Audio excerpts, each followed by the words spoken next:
Welcome to the Fempire podcast for women building empires where your health, relationships, and wealth rise together. Here we focus on what moves the needle the most. I am your host, Jessica Joy. Let's sharpen the axe and dive in. Welcome. On today's episode, we are going to be talking to Anissa Crespo. She is the co-founder of the Million Dollar Mom and Million Dollar Network, and she specializes in helping women elevate their visibility and their impact through luxury experiences and global media. She also has some bonuses she'll be offering at the end, so stay with us. And Anissa, hello, welcome. Thank you for being here. Hi, Jessica. Thank you so much for having me. I'm excited to share with your audience today. Yes, absolutely. So you and I talked a bit before we jumped on, but tell us about what you do and how you got started in it. Yeah, so I got my start basically. I was in a corporate career for over 10 years in a male-dominated industry. Woke up one day, had a spiritual awakening, decided that I needed to help women. And I had no idea how I was going to do that or what I was going to do. But I always say the how and what is none of my business. The who and why is what matters. So I knew why I wanted to help women. And it was because I had overcome so much trauma in my whole life, really. And in the previous 5 years specifically, I had found personal development and come a long way in my life. And so I wanted to really share that with other women as well. And so I started just diving into entrepreneurial communities where women were doing really big things and doing things that I aspire to do. And one thing led to another. I met my business partner online, and our company was really founded on collaboration over competition. We had both kind of started our own coaching businesses with women in business, and we were like, how can we just come together and build an empire? And that's what we did. And so that's how Million Dollar Mom Society was born. We started as a Facebook group with a few hundred women in it and then grew it very rapidly. Now, almost 2 years later, we have about 16,000 women in the community. And that's how we really scaled our business to start. Is we grew our business to 6 figures in the first 6 months of startup with that offer of showing women how to grow and monetize Facebook groups. And then shortly thereafter that, I saw an ad to be on a TV show called Legacy Makers. Of course, my imposter syndrome was like, who are you to apply for this? You've been in business 5 minutes. You have no TV experience. But I always like to say, what's the best that could happen? And so I didn't even know God's plan for me at that time, but I applied to be on that show. We recorded for it about a year ago, and that show is out on the air. The producers of the show loved our mission in the world to help women in business so much that they offered us our own docuseries. And so what we did was we hosted a luxurious mastermind style retreat in Laguna Beach in November and filmed the whole thing for our 6-part docuseries that will air in March of this year. So we're super excited for that. And that opportunity led us to launching our own TV network, which is the Million Dollar Network. It's for women, by women, about women. And it's really going to show the world that women on TV are more than just desperate housewives, catty. We're building businesses. We are doing incredible things. And we want to show other women at home that are watching that they can do it too. Yes. Something that stood out to me as you're talking is the speed that you go. And I love the mindset around, I don't need to know the how, it's just a big vision and move. And the fact that you already, the Facebook group took off and then you went into filming this and now you have a network yourself. And I love the mission of showcasing women doing impactful things in business and other aspects. I'm curious, what do you feel like sets you apart? I mean, obviously your mindset's like, there's something to be said there as far as the pace that you're growing. But as far as the work you do with women, what do you feel like sets you apart? Yeah, so visibility is a big buzzword right now. Everybody's talking about it, but we really do it very differently. So a lot of women will get visibility opportunities and do absolutely nothing with them. As a matter of fact, even on the show Legacy Makers, I know they've recorded over 100 episodes, and we are still, even though we were one of the first, we are still one of the top ranking because of what we have done with this opportunity. And every time you get a magazine feature or you're on a TV show or a podcast, it's always what you do with it after. So we teach the women in our community how to really take those placements and run with them and, make yourself a big deal. I'll give you an example. We were just on a Times Square billboard a couple weeks ago. So Natasha and I flew to New York City. We did content in front of the billboard and we made a very big deal about it. Now, if you told nobody that you were on this Times Square billboard, nothing's going to come of it. You know, it blinks for like 15 seconds once an hour for a 24-hour period. But if you go and you tell your audience, like, hey, this is what I'm doing, this is where I'm going, follow along my journey, they're going to get excited. They're going to want to follow along with you. And all of a sudden, you know, people are watching.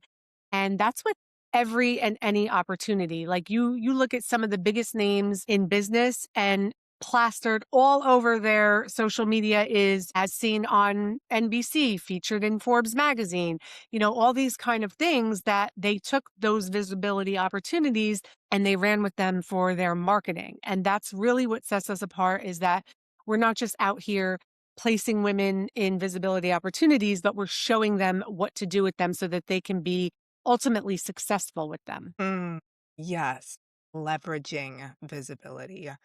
I love that because it is true that it's a buzzword. It's like, oh, like people need to see you, get yourself out there. Okay, yes, and how can you leverage that Yeah.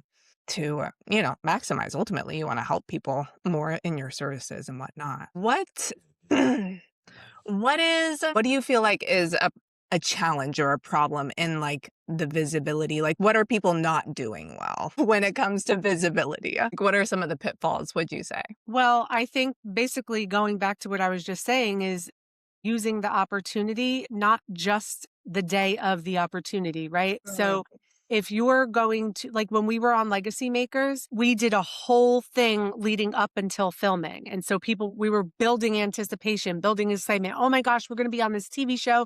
It's going to be amazing. It's going to be huge. Legacy Makers was non existent. We were literally one of the very first episodes ever to exist. We were actually skeptical when we signed up for it because they were a brand new company, they were a startup. And so the TV show itself. And so we made it a big deal. So I think that's really what it is. It's like you have to take people on a journey with you and really do storytelling. If you're not doing storytelling with your visibility opportunities, nobody's going to care. Like, okay, you were in a magazine, great. We have a magazine, we place people in magazines. There are women that come into our world and they're in the magazine and they're like, oh my gosh, you know, they're holding up the magazine. I was in Million Dollar Mom Society magazine, you know, and they're I see it all over the place. And then there's the women that contribute articles and do nothing else with it. And mm, so who do you think is really going to be more successful with their visibility opportunities? That's the biggest problem that I see today. And I also see women investing in things that are not aligned with where they're headed, right? So I get asked to be on podcasts daily, but if it's not in alignment with where I'm going and what I'm doing, then it's not for me. I decline because I need to really utilize my time for what I call IPAs, and that's income producing and impact producing activities. And like I get pitched for mom podcasts all the time. And I'm like, that's not my brand. Even though it's Million Dollar Mom Inc., our brand is not mom. What we do is we help women get visible in business. But you know, I'm not speaking to every single mom out there. I'm really more speaking to women in business. So that's pretty mhm. much what I see where, you know, women kind of miss the mark.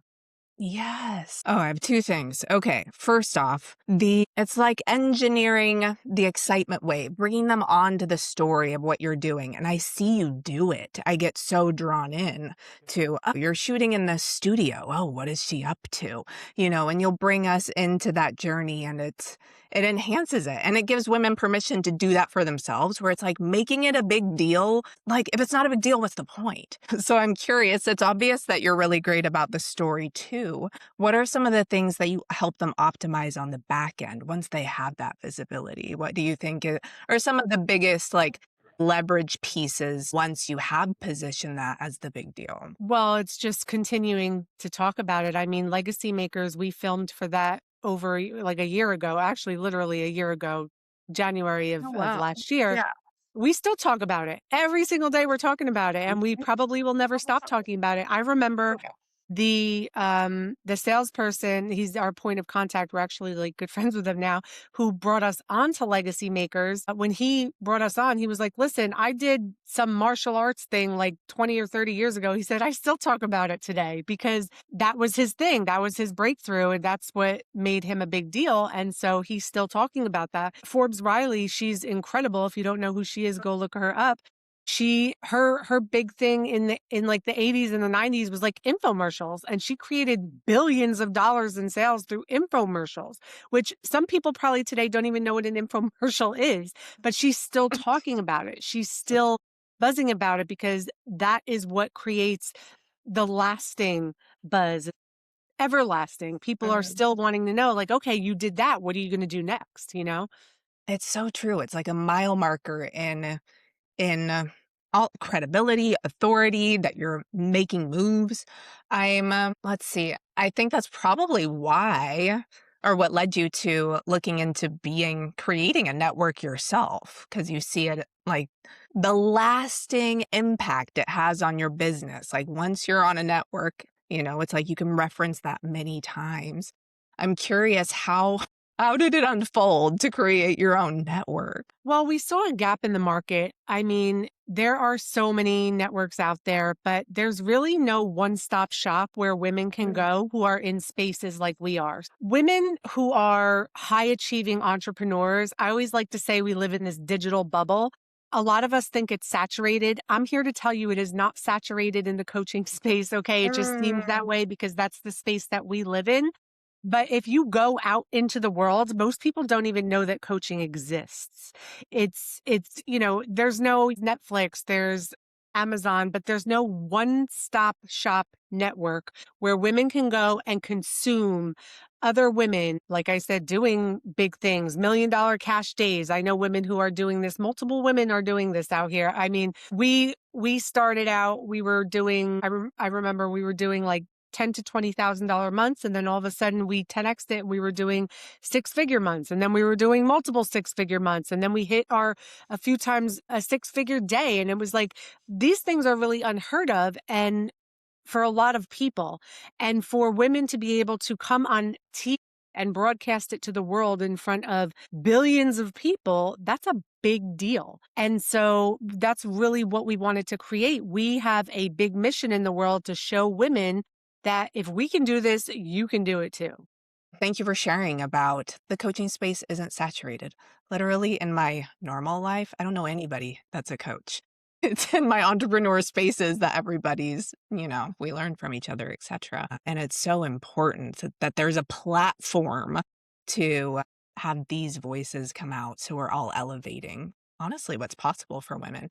And that's something that reason why I wanted to invite you was that Fempire, the podcast, is all about women. Every part of their life elevates as, it's like wealth comes up together, their relationships, their health. It's very for high achieving women who aren't here to sacrifice one for the other. And if you can leverage visibility like you do, get on networks like you're operating, then it connects you to the right people. You get seen as authority. So I really respect the work that you're doing and the massive ripple effect it'll have, not just in your business, but in so many lives. Like it's literally changing the industry itself by having a platform like this. I'm curious, what has been one of like the biggest challenges and lessons that you've gone through on this journey? Rapid growth is intense and insane because what it takes to go from startup to five-figure months to five-figure to six-figure months, six-figure, now we're scaling to seven-figure months, things are done differently. And so the biggest challenge was for myself and my other partner, Natasha. We came from the corporate world, very masculine dominated, where it was a lot of that type of energy. And so for the first 6 months of our business, we were all strategy, strategy, strategy. And that worked for us for a while. And then we plateaued a little bit and we were like, something's missing. And so we really started to incorporate energetics, and more specifically feminine energetics, into our business. And we just skyrocketed after that. And I do believe that there's a place for strategy and energetics combined, and feminine and masculine energetics combined. But Mhm. the biggest challenge was trying to balance that because we never really had that before. It was always like, okay, what's the logic? What's the data? What's the numbers? It wasn't like, oh, lean into this. Do I feel like this is the right thing for me? There was none of that in the corporate world. It was like, okay, we need hard, cold facts. And so it was challenging to overcome that. But once we did, man, we really took off. What are some of the things that helped you shift gears, and balance the energetics in this strategy? Melanie Ann Layer. If you don't know who she is, look her up. She is a unicorn. She is incredible. She is an absolute master of her craft. And when we came into her world through one of her programs, it was life-changing. And then we jumped into her very high-level mastermind for a year. And now we've been with her for a year, just leaning into somebody who has done what we want to do. So this is a person who 13 years ago was sleeping in the front seat of her Honda Civic. And now this past year, she just crossed $100 million in her business. And so just really finding the people that are successful and who have done what you aspire to do and doing either what they tell you to do or taking bits and pieces and making it your own, but really following along their journey and seeing like, okay, if it's possible for them, it's definitely possible for me. Yeah, I think that is it. It opens a door when you see somebody doing it a different way. And then that's how it started for me. It's like, oh, it's possible this way. And Yeah. then, leaning into it, making it your own. Yes.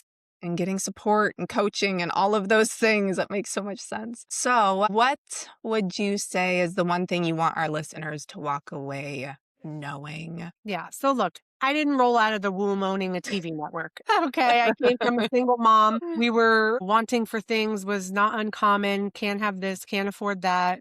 Broke mindset, poor mentality, talking about people, negativity, complaining about things. I grew up thinking this was normal behavior. I'm here to tell you it's not.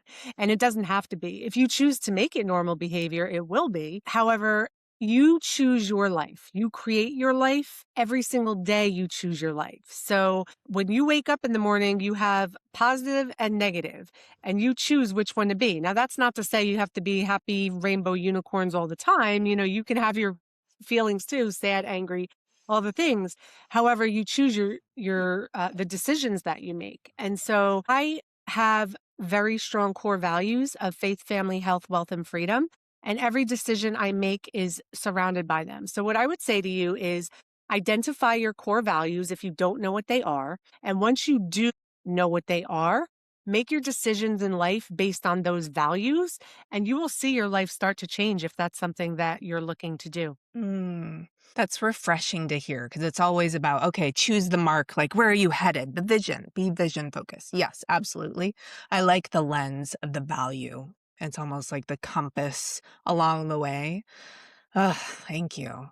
I have a question for you about your speed. Your speed, your acceleration, how quickly you've grown, especially for the listeners here who are building empires. My word for the year I've actually chosen is swift because I want to have a swiftness about what I do. What are some key elements that have helped you move quickly? And I would say lightly. This isn't like you are not in the hustle mode. Like it's different. So I want to hear from you. Like what has worked for you? Yeah. Something that sets us apart from a lot of women is that we make decisions very quickly and precisely. We don't linger on them. We take risks. We have lost. We have won. And that is part of business. Most women, the thing that holds them back most is fear. It's the fear of failure. It's the fear of what people are going to think about them. It's the fear of, am I going to be able to sustain this? Fear of success. Once I am successful, what's going to happen? What will my life look like? Will I be the same person that I am? There is no space for faith and fear. So you have to choose. You have to choose if you're going to live your life in fear over faith or faith over fear. I always live my life in faith over fear. I have faith that no matter what decision I make, even if it doesn't turn out the way that I planned it to turn out, everything's going to be okay. I'm going to be okay. I have 100% evidence that to date, thus far, 41 years of my life, everything has worked out. Has it always worked out the way I planned? Absolutely not. However, I have always been okay. I have always been able to bounce back. I have been in some really rough situations and have come back from them because it doesn't matter if you make a decision and it doesn't work out the way you planned on it. What matters is what you do after it. I see how that makes you faster. There's an energetic drains going toward fear, quick decisions, and then also it's like, I know I'll be okay. And then you would trust yourself to always keep going and make more quick decisions and keep leaning in and like, right on. Well, Anissa, thank you so much for coming on. I highly recommend you go follow her. So the best place to find her and what she's up to is on her Facebook page, Anissa Crespo.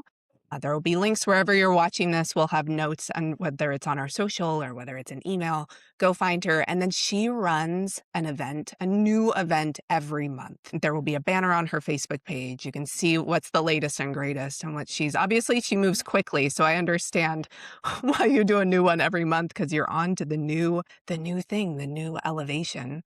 And this is an opportunity for you to explore getting on the network or different things. Is there any last pieces that you want to share before we go? And I'll just share one of my favorite quotes: whether you think you can or whether you think you can't, you are correct. We shape our destinies by our beliefs, particularly our beliefs in ourselves, and you can do whatever you desire. beautifully said. Thank you. All right. Thank you to all the listeners. We'll see you on the other side.